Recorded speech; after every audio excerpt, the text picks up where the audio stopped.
मध्य या लघु हिमालय और शिवालिक हिमालय। हिमालय की जो महत्वपूर्ण चोटियां हैं जिसमें ट्रांस हिमालय, जो कि हिमालय के निर्माण से पहले से विद्यमान है, जिसे ट्रांस हिमालय या पार हिमालय कहते हैं। दूसरा वृहद हिमालय यानी ग्रेटर हिमालय। इसके बाद जो हरी रंग की ये चोटियां दिखाई दे रही हैं ये आपकी मध्य या लघु हिमालय हैं, और अंतिम ये सबसे अंतिम चोटियां ये शिवालिक श्रेणियां हैं। हम इससे पहले कि कुछ इसमें बात करें, सबसे पहले कुछ जो महत्वपूर्ण कॉन्सेप्ट इसमें सामने आएंगे उसमें छोटे छोटे कॉन्सेप्ट पे बात कर लेते हैं। इसमें सबसे पहले ये है कि हिमालय की पर्वत श्रेणियों की चोटी और उसमें ऊंचाई के हिसाब से पड़ने वाले कारकों पे हम डिस्कस करते हैं। जैसे कि यहाँ पे सबसे पहले अगर वृहद हिमालय की बात करें तो वृहद हिमालय की ऊंचाई की जो ऊंचाई है उसका औसतन ऊंचाई 6000 है, अर्थात अगर पूरी चोटियां में अगर उसका औसत निकाले तो 6000 मीटर से ऊपर की सारी चोटियां इसकी वृहद हिमालय, जिसकी टॉप मोस्ट है 8850 जो कि माउंट एवरेस्ट की है, विश्व की सबसे ऊंची चोटी है। अगर एक ग्राफिकल इसका पॉइंट ऑफ व्यू से एनालिसिस करेंगे तो हम देखेंगे कि वृहद हिमालय हमारा 6000 के ऊपर एवरेस्ट की आती चोटी। लघु या मध्य हिमालय जो कि हरे रंग का मैंने दिखाया है वो उसमें आपका एवरेज आएगा 3700 से 4800, और जो आपका शिवालिक श्रेणियां हैं वो शिवालिक श्रेणियां आपकी आएंगी 600 से 1200 मीटर के आसपास की रेंज की। अर्थात जो सबसे ऊंचा पर्वत है वो हमारा वृहद हिमालय है, फिर लघु हिमालय, फिर मध्य हिमालय, ऐसे आपका एवरेज घटता जाता है, अर्थात आप मैदान की ओर बढ़ते चले जाते हैं इस तरह से। ये हमने कौन सा सी लेवल को बेस पॉइंट माना। सी लेवल यानी सबसे सी लेवल ही तो माना जाता है सबका पूरा कॉन्सेप्ट कि यहाँ वहाँ सी लेवल ऐसा लेवल है जहाँ पे 0 पॉइंट मान लिया जाए उसके ऊपर सब चीज निर्धारित है। जब कहीं आप रेलवे स्टेशन वगैरह जाएंगे लिखा रहता है समुद्री तल से ऊंचाई 250 मीटर 230 मीटर, तो यही है सी लेवल। सी लेवल को अगर आप 0 मान लेंगे तो 0 पॉइंट से कितने मीटर ऊंचाई पर हम इस समय खड़े हैं वो सी लेवल होता है। ये हमारी हाइट है। इस हाइट में मैंने ये पॉइंट बनाया है 4400 मीटर का, जिसे हम लोग कई पॉइंट पे बात कर चुके हैं। ये हिम बिंदु कहलाता है। इस बिंदु के ऊपर जितने भी चोटियां होंगे उसमें ग्लेशियर या हिमाच्छादन यानी हिम से परिपूर्ण रहेगा, वहां पे बर्फ जमे रहेंगे। 4400 मीटर हिम बिंदु के ऊपर जितनी भी चोटियां हैं उसमें हमारे बर्फ जमे रहेंगे। तो ऐसे पॉइंट में क्या है कि हिमालय की जो वृहद हिमालय और ट्रांस हिमालय की जो चोटियां हैं वो अधिकतर की एवरेज उनकी जो है वो 4000 5000 के ऊपर की एवरेज की चोटियां हैं। तो उनकी चोटियां जो हमेशा बर्फ से ही घिरी रहती हैं, इनमें वन नहीं पाए जाते हैं, अर्थात ये इनका जो आकर्षण का केंद्र है केवल बर्फ से ढका होना ही है, कोई वनस्पति वहां नहीं पाई जाती है। वहीं आप जब लघु हिमालय या मध्य हिमालय के कॉन्सेप्ट में आएंगे, ये 4400 मीटर की कुछ ही 100 या 150 मीटर की एवरेज की चोटियां ही ऐसी हैं जो इसकी हिमाच्छादित यानी ग्लेशियर रहेंगे इसमें बर्फ से, बाकी नीचे का पूरा क्षेत्र यहाँ पे बर्फ नहीं रहेगा। अर्थात यहाँ पे वनस्पति उगने के लिए परिपूर्ण मानसून आपको जलवायु मिलेगी यहाँ पे वनस्पति उगने के लिए। यही तराई क्षेत्र में आएंगे, तराई क्षेत्र में जो सुंदर सुंदर पहाड़ियां हैं घूमने के लिए वो सब इसी रेंज में आती हैं। जैसे जैसे आप नीचे आ जाते हैं यहाँ से वनस्पतियां उगती हैं, हरे भरे माहौल दिखाई देते हैं, पर्यटन के लिए काफी सुंदर झरने दिखाई देते हैं इस तराई क्षेत्रों में जब ये रेंज में आप नीचे आएंगे नदियों के।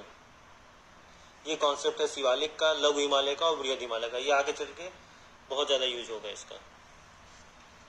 अब जैसे वनस्पतियों की मैं बात कर रहा था तो एक छोटा सा कॉन्सेप्ट उसका भी बता देते हैं वनस्पति का। हालांकि इसका टॉपिक नहीं है लेकिन ये कि पर्वतों में इसकी जरूरत पड़ेगी। जैसे वनस्पति का कॉन्सेप्ट है कि 1500 मीटर तक की हाइट तक जो वन पाए जाएंगे वो सदाबहार वन होंगे, पतझड़ वाले वन होंगे। और 1500 से जब ऊपर जाएंगे तो 2500 फीट तक की ऊंचाई तक शीतोष्ण वन, चौड़ी पत्ती वाले वन होते हैं, जैसे देवदार हो गया, ओस हो गया, मैपिल हो गया, इस तरह की वनस्पति पाई जाएगी। वहीं आप हाइट में बढ़ेंगे 4500 मीटर तक, 45 तक मीटर तक आएंगे तो कोणधारी वन, चीड़, स्प्रूस, सोनवार या ब्लू पाइन ऐसे करके जो वन होते हैं उस तरह के पाए जाएंगे। वहीं आप 48 तक रेंज जाएंगे तो यहाँ बर्फ उगना शुरू हो जाता है, बर्फ नहीं जमना शुरू हो जाता है। तो ऐसे में यहाँ जो पाए जाएंगे वो केवल घास, काई या लीचेल टाइप के पाए जाएंगे, छोटे छोटे घास जो पर्वतों में जम जाते हैं, काई लीचेल वगैरह, नमी मॉइस्चराइजर में, तो ये इस क्षेत्र में पाए जाएंगे। ये कॉन्सेप्ट है वनों के एनालिसिस का हाइट के बेसिस पे। और इसके ऊपर आपका बर्फ है, कोई वन नहीं पाया जाएगा, बर्फ के कारण वो खुद ही सतह पे उसको नहीं मिलेगा उगने के लिए स्थल, तो वहाँ कहाँ उगेगा। ये पॉइंट है वन का ऊंचाई के बेसिस पे एनालिसिस करने का। ये दो कॉन्सेप्ट हम लोग बात कर लिए। एक कॉन्सेप्ट जो छूट गया था इसमें कि जैसे ही आप एक चोटी से दूसरी चोटी की ओर जाएंगे तो ये जो बीच का क्षेत्र ये बनता है, यही आपका घाटी कहलाएगा। ये आपको मध्य हिमालय के एनालिसिस और हिमालय के एनालिसिस में घाटियों के बहुत ज़्यादा रोल आएगा, तो घाटी इसी को कहते हैं। अब स्टेट वाइज एनालिसिस करें इससे पहले हम लोग ऊपर पॉइंट ऑफ व्यू से बात कर लेते हैं कि जैसे हमारी किस तरह की श्रेणियां मध्य हिमालय में। मध्य हिमालय में सबसे पहले आएगी आपकी पीर पंजाल श्रेणी, जो कि जम्मू कश्मीर से हिमाचल तक जाएगी। फिर धौलाधार पर्वत श्रेणी आएगी इस तरीके से, जम्मू से हिमाचल। मसूरी पर्वत श्रेणी आएगी यहाँ उत्तराखंड में। महाभारत पर्वत श्रेणी आएगी नेपाल में। नागटिम्बा पर्वत श्रेणी यहाँ आएगी। फिर आपकी यहाँ पे ये पर्वत श्रेणी यहाँ से नेपाल जाने के बाद आप देखेंगे, अभी जब स्टेट वाइज पॉइंट ऑफ देखेंगे तो ये सब श्रेणियाँ एकदम कंबाइंड हो जाती हैं। इतनी चौड़ी होते होते यहाँ की एकदम पतली हो जाएंगी, इससे सारी श्रेणियाँ कंबाइंड हो जाती हैं। फिर यहाँ पे पूर्वी छोर पे शिवालिक श्रेणियाँ थोड़ा अलग होती हैं, जिसमें अलग अलग श्रेणियाँ बनती हैं। डफला पहाड़ी श्रेणी बनती है, मीरी पहाड़ी श्रेणी, अबोर, मिस्सी। केवल ऊपर से बात कर लिया जा रहा है ताकि आगे बढ़ते समय इसको याद रखा जा सके। जैसे घाटियां मैंने बताया, तो घाटियां पड़ेंगी आपकी इसमें, यहाँ कश्मीर घाटी यहाँ पड़ेगी, कुल्लू कांगड़ा घाटी यहाँ पड़ेगी। फिर यहाँ पे आप देखेंगे तो ये काठमांडू घाटी यहाँ पड़ेगी, चुंबी घाटी यहाँ पड़ेगी, दिबांग घाटी यहाँ पड़ेगी, और भी कई चीजें पड़ेंगी यहाँ पे। जब अलग अलग स्टेट वाइज कॉन्सेप्ट लेंगे हम, क्योंकि हाइट के बेसिस पे वन पे एनालिसिस किया, तो यहाँ पे घास किस तरह के घास पाए जाते हैं, उस घास का उस स्टेट में क्या नाम लिया था, उस पर भी हम लोग बात करेंगे। तरह तरह के पर्यटन क्षेत्रों पे हम लोग बात करेंगे। तो हम तो सीधा कुछ और ना डिस्कस करते हैं, सीधे स्टेट कॉन्सेप्ट आते हैं कि जम्मू कश्मीर में क्या स्थिति है इसकी। ये जम्मू कश्मीर का मानचित्र है। वृहद और ट्रांस के लिए भी हम लोगों ने इस्तेमाल किया था, और इसी में हम लोग इसमें शिवालिक और लघु हिमालय की भी श्रेणी की बात कर लेंगे। जैसे ये आप देखेंगे वृहद हिमालय तक यहाँ तक हम लोग बात कर चुके थे, श्रीनगर तक के रास्ते तक बात कर चुके थे। अब हम नीचे आएंगे पीर पंजाल श्रेणी में।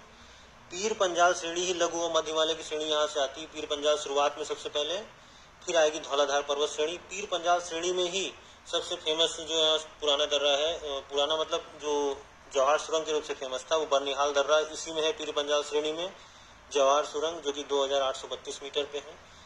जो हमारी national north and southern corridor है, उसकी रेंज यहाँ श्रीनगर से जो NH1 है, वो यहीं श्रीनगर से शुरुआत हुई है, और श्रीनगर से या जम्मू से श्रीनगर जाने का यही एक रास्ता है जिससे जवाहर सुरंग से होकर गुजरा जाता है। यहीं से जवाहर सुरंग गुजरी हुई है पीर पंजाल श्रेणी में। और जो चीज़ें बात करनी थी, धौलाधार पर्वत श्रेणी है, और यहाँ जम्मू ही वो जगह है जहाँ पे माँ वैष्णो देवी का मंदिर है, जो कि बहुत ही फेमस स्थल है। यहाँ वैष्णो देवी मंदिर यहीं पे स्थापित है जम्मू में। मैंने घास की बात की, वन की बात कर रहे हैं, तो इससे जैसे आप रेंज में नीचे आएंगे बर्फ नहीं मिलेगा आपको। तो यहाँ पीर पंजाल श्रेणियों में यहाँ पे गुलमर्ग है। यहाँ कश्मीर की बहुत ही सुंदर घाटी है, जिसे पृथ्वी का यही कश्मीर घाटी है जो पृथ्वी के स्वर्ग के नाम से फेमस है। तो इसी घाटियों में आपके शीतोष्ण मुलायम जो घास जो पाई जाती है, उनको गुलमर्ग या सोनमर्ग कहते हैं। यही कश्मीर की घाटियों में चीज पाया जाता है।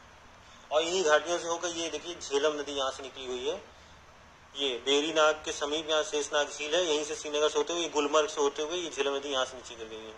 जब श्रीनगर देखेंगे तो ये नदी का यहीं पे लोकेशन है, जस्ट एग्जैक्ट यहीं पे। ये रहा आपका जम्मू कश्मीर में जो हिमालय का विस्तार है, मध्य लघु हिमालय का, इतना ही है। अब आगे चलते हैं। जब आप अरुणाचल प्रदेश में आएंगे, तो अरुणाचल प्रदेश में आपकी एक पीर पंजाल श्रेणी आती है, और आपकी आती है ये धौलाधार पर्वत श्रेणी। जस्ट यहीं पीर पंजाल श्रेणी पे ही यहाँ पे रोहतांग दर्रे का निर्माण होता है। अटल टनल का भी यहीं पे निर्माण है, जिसकी बात हम लोग कर चुके हैं कि अटल टनल का इतिहास क्या है। 25 दिसंबर को एक्स प्राइम मिनिस्टर के नाम पे बनाया गया अटल टनल। 3000 हाइट पे है, और उसके ऊपर 900 उसके जस्ट ऊपर 980 और ऊपर रोहतांग दर्रा पास होता है। यही रोहतांग दर्रा, इसी रोहतांग दर्रा से आपकी एक नदी निकली है रावी नदी, और दूसरी नदी जो आपकी निकली हुई है व्यास नदी। यही रोहतांग दर्रा के पास से दोनों नदियां निकली हुई हैं ग्लेशियर से। दोनों सिंधु नदी तंत्र का हिस्सा है।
अक्सर एग्जाम आता है कि बुआल नाम की घास कहाँ पाई जाती है, यहीं पे है। जो पर्यटन के स्थल से फेमस है वो आपका शिमला फेमस है, मनाली फेमस है, डलहौजी फेमस है, ये रोहतांग पास फेमस है, क्योंकि इसी रोहतांग पास से ही आप मनाली से आएंगे बारालाचा दर्रा, बारालाचा दर्रा से आप यहीं ले जाएंगे, यही रास्ता है बाइक राइडिंग के लिए। ये हिमाचल प्रदेश हो गया आपका। फिर उसके बाद आइए उत्तराखंड।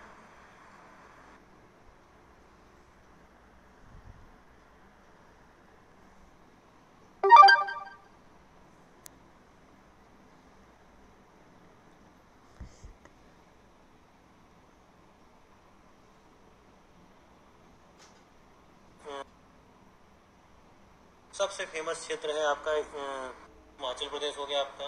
फिर उसके बाद आइए उत्तराखंड। उत्तराखंड का जो सफ़र है वो तो और सुंदर है, क्योंकि यहाँ पे आपका जब जाएंगे तो ये मसूरी घाटी आती है। मसूरी के पहाड़ और पर्वत श्रेणियाँ बहुत फेमस हैं। यहीं पे मसूरी में ये टेहरी गढ़वाल क्षेत्र है, रुद्रप्रयाग और देहरादून तो गुजरता है। ये सबसे फेमस क्षेत्र है आपका पर्यटन दृष्टि से मसूरी है। यहाँ पे मसूरी, रानीखेत, नैनीताल, बिडुंसर, देहरादून, इस तरह के क्षेत्र है आपका। यहाँ पर्यटन की दृष्टि से बहुत ज़्यादा फेमस है। और यहीं पर रुद्रप्रयाग है, जहाँ पे आपकी अलकनंदा नदी यहाँ से होकर गुजरी हुई है, देवप्रयाग में आके मिलती है। और इसी की जस्ट नीचे शिवालिक श्रेणियाँ हैं। ये आपका उत्तराखंड का हो गया कॉन्सेप्ट। अब उत्तराखंड से आप आगे बढ़िए नेपाल में। ये नेपाल है। नेपाल में जैसे मध्य हिमालय प्रवेश करता है और यहाँ पे शिवालिक हिमालय प्रवेश करता है, तो नेपाल में दो पर्वत श्रेणियों के नाम से फेमस है। एक यहाँ से पूर्वी छोर जो इनका है ये वो महाभारत पर्वत श्रेणी है, और जो दक्षिण ये पश्चिमी छोर है इनका पर्वत श्रेणी का ये आपका फेमस है नागटिम्बा पर्वत श्रेणी का। ये लघु मध्य हिमालय की बात कर रहे हैं। शिवालिक श्रेणी जो आती है, शिवालिक श्रेणी जैसे ही आगे बढ़ती है हिमालय के नेपाल के पूर्वी छोर पूर्वी छोर की ओर सॉरी, तो ये पश्चिमी छोर इनका कहलाता है महाभारत और ये पूर्वी छोर नागटिम्बा चोटी है। और जैसे शिवालिक पूर्वी की ओर बढ़ता है तो यहाँ पे शिवालिक श्रेणियाँ एकदम सट जाती हैं। मध्य हिमालय और शिवालिक श्रेणियाँ आपस में एकदम बिल्कुल सट जाती हैं, अर्थात ये एकदम पतली हो, यहाँ चौड़े क्षेत्र से आते आते एकदम पतली होती चली जाती है। यहीं पे एक घाटी पाई जाती है यहाँ वृहद और लघु हिमालय के बीच में, वो है काठमांडू घाटी, ये भी फेमस है। नेपाल से आइए अब सिक्किम। सिक्किम में जैसे आप प्रवेश करते हैं तो लघु हिमालय और वृहद हिमालय एकदम चले जाते हैं। पर्वत श्रेणियां एकदम समान से बदे, भले हाइट में डिफरेंस हो, लेकिन हिमालयों के बीच में घाटियों की जो संख्या है वो बहुत कम हो जाती है। तो मैंने पहले आपको बताया कि यहाँ पे त्रिस्ता नदी निकलती है जेमू ग्लेशियर से ट्रांसफॉर्म वृहद हिमालय के कॉन्सेप्ट में। तो त्रिस्ता नदी जो बहती है वो हमारे दो दर्राओं से होकर गुजरती है। ये दोनों दर्रा हमारे लघु हिमालय पे जो बहुत ही फेमस है, एक जेल पेला दर्रा और दूसरा है नाथुला दर्रा। ये ना जेल बेला दर्रा और नाथुला दर्रा दोनों फेमस हैं आपके। ये दक्षिणी तिब्बत, जैसा कि पहले हम लोग बताया कि यहाँ पे ये तिब्बत है। सिक्किम नेपाल से सटा, लेकिन भूटान से केवल एकदम दक्षिणी छोर इसका सटा हुआ है, बाकी ऊपरी छोर जो भी है वो दक्षिणी तिब्बत के साथ इसका सीमा बनाता है। सिक्किम का वह क्षेत्र जो दक्षिण में ये दक्षिण यहाँ ये सिक्किम का ये बॉर्डर जा रहा है, तो यहाँ पे ये तिब्बत दक्षिण तिब्बत के साथ जो रास्ता बन रहा है वो जेलेपेला दर्रा है, जिसमें त्रिस्ता नदी की घाटियां भी है, त्रिस्ता नदी यहीं से बह रही है। और दूसरा एक जो दर्रा है नाथुला दर्रा। दोनों दर्रा फेमस है यहाँ से व्यापार के लिए, लेकिन जो बहुत ज़्यादा यूज होता है वो नाथुला दर्रा है। नाथुला दर्रा में क्या कॉन्सेप्ट है कि सन 1962 युद्ध में के बाद नाथुला दर्रा को बंद कर दिया गया। जब चीन के साथ युद्ध हुआ तो नाथुला दर्रा को बंद कर दिया, लेकिन 2006 में व्यापार के लिए इसको खोल दिया गया। चीन जो व्यापार करता है भारत देश के साथ उसका 80% हिस्सा इसी दर्रे के साथ करता है। 80% व्यापार भारत चीन का इसी दर्रे के माध्यम से होता है। ये है आपका नाथुला दर्रा का कॉन्सेप्ट। ये नाथुला दर्रा यहीं पे है। ये त्रिस्ता नदी भी यहीं से होकर गुजरती है और यहाँ से दक्षिणी तिब्बत जो कि चीन द्वारा शासित है यहीं से पास बनाता है। नाथुला दर्रा का पास है यहाँ पे। जब यहाँ जेलेबेला दर्रा की बात हम कर रहे हैं, त्रिस्ता नदी जब यहाँ से बहती है तो त्रिस्ता नदी के किनारे ही बहुत फेमस यहाँ पे एक है मेन मेचो झील, जस्ट यहीं किनारे, एकदम यहीं किनारे पे है मेन मेचो झील, यहीं पे है। और यहीं पे यहाँ जब दोनों दोनों जो घाटियाँ बनती हैं उसी घाटी को फेमस है चुम्बी घाटी। ये घाटियाँ भी अक्सर एग्जाम में पूछा गया कि चुम्बी घाटी कहाँ पाई जाती है। ये यहीं बृहद हिमालय और लघु हिमालय के बीच तिब्बत में जो घाटी बनती है इसी को चुम्बी घाटी कहते हैं। अब आप आगे बढ़िए, सिक्किम से आगे बढ़ेंगे तो भूटान। भूटान तो एकदम बेचारा शांत इलाका है, एकदम शांति से गुजरती है। कोई इतना एग्जाम से पूछा नहीं गया, कोई उतना फेमस भी नहीं है, तो इसमें कोई चर्चा नहीं रहती है। दोनों शिवालिक और लघु हिमालय एकदम साथ में आगे बढ़ रहे हैं।